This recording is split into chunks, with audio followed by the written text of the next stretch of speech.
Ibihe byiza cyane kuri wowe ukurikira The Quick Times News. Mu mujyi wa Goma mu burasirazuba bwa Repubulika Iharanira Demokarasi ya Kongo, polisi y'impinduramatwara ya AFC M23 Congolaise Revolutionnaire Police yatangaje ko ikomeje ibikorwa byo kubungabunga umutekano no kurinda abaturage.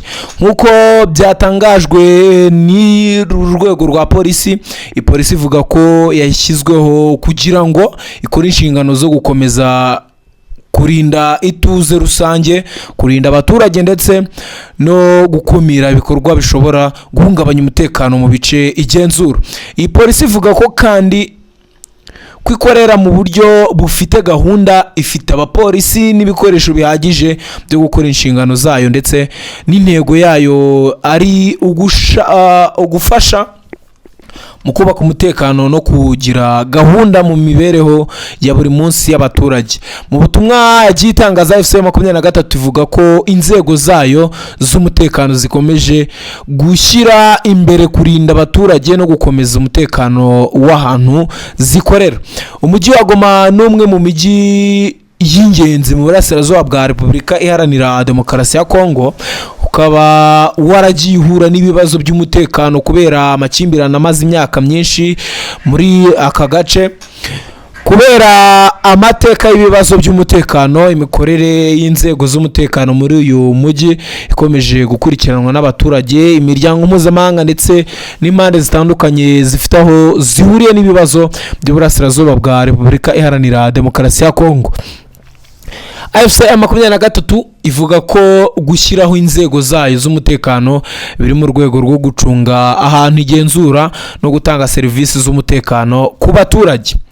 Mu bihugu cyangwa uduce dufite ibibazo by'intambara, ikibazo cy'uko abaturage babona umutekano ni kimwe mu biba bikomeye cyane, aho abaturage bakenera uburinzi, ubwisanzure bwo gukora imirimo yabo ya buri munsi, kugenda nta bwoba ndetse no kubona serivisi z'ibanze.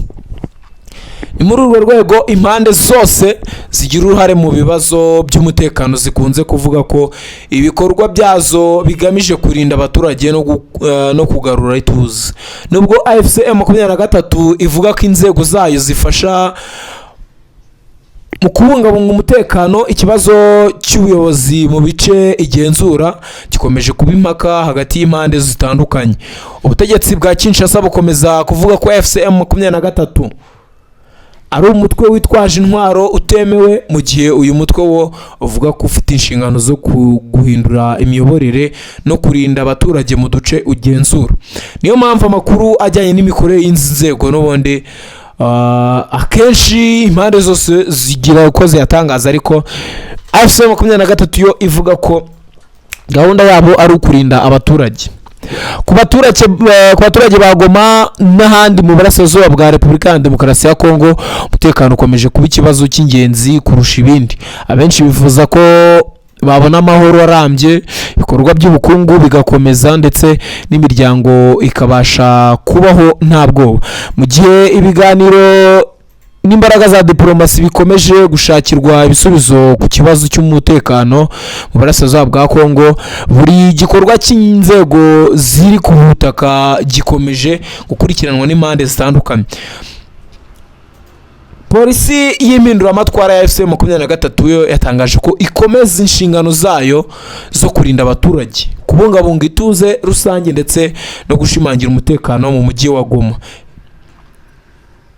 Nubwo bivuga gutya, leta ya Kinshasa ikazi ikabivuguruza, ariko ikindi kintu wenda nanasorezaho kugira ngo nanakureke wumve n'abayobozi icyo babivugaho. Hari ubutumwa komite nshya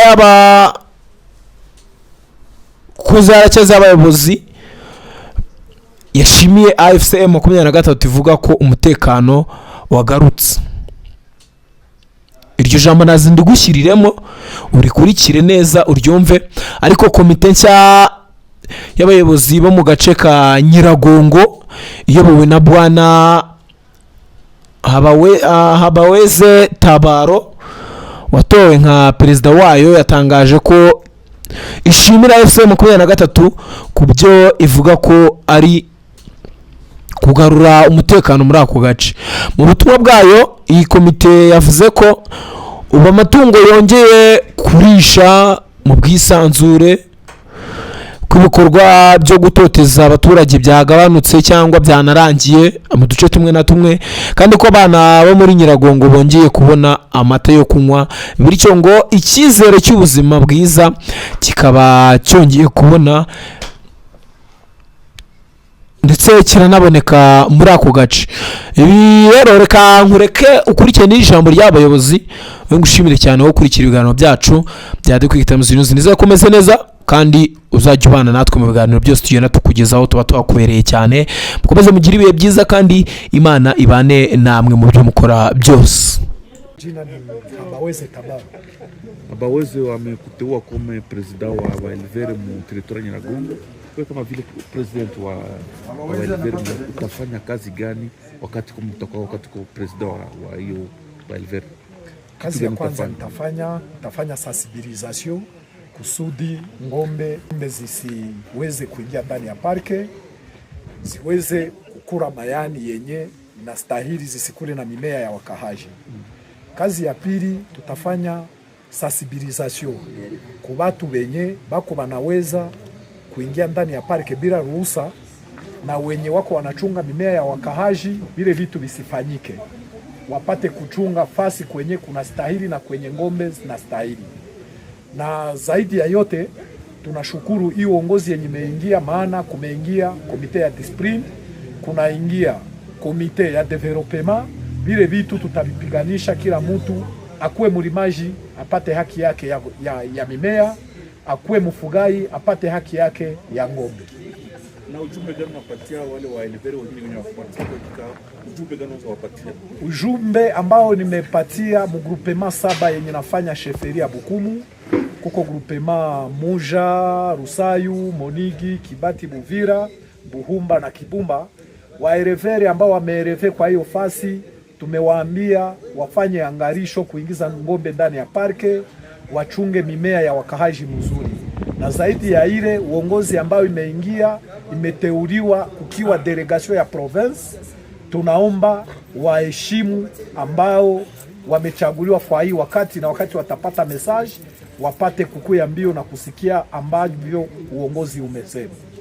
Sie zamani tulikuwa na shida kabambi sana ya kuiba mifugo, tulikuwa na shida ya kulipia mifugo kwa trupe kama vile wazalendo na wengine wote kulipia ile mifugo, lakini kwa leo wafugai wanaishi mzuri, hakuna trakaseri yoyote kungambo ya wafugai.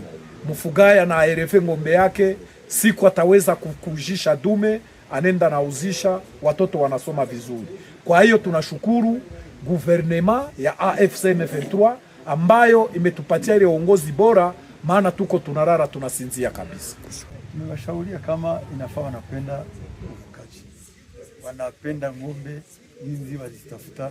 Hiyo ngombe ni kitu mzuri na tena ni kitu ya kuleta maendeleo muinchi, na watoto wetu wanakunywa maziwa, na tena inchi ipate endeshe kuwa na ngombe, kwani tunabembeleza ngombe, kwani juu adui alikuwa alishazimaliza kwa tuna ngombe. Ndio maana chama inapenda ngombe tuzikamate mzuri.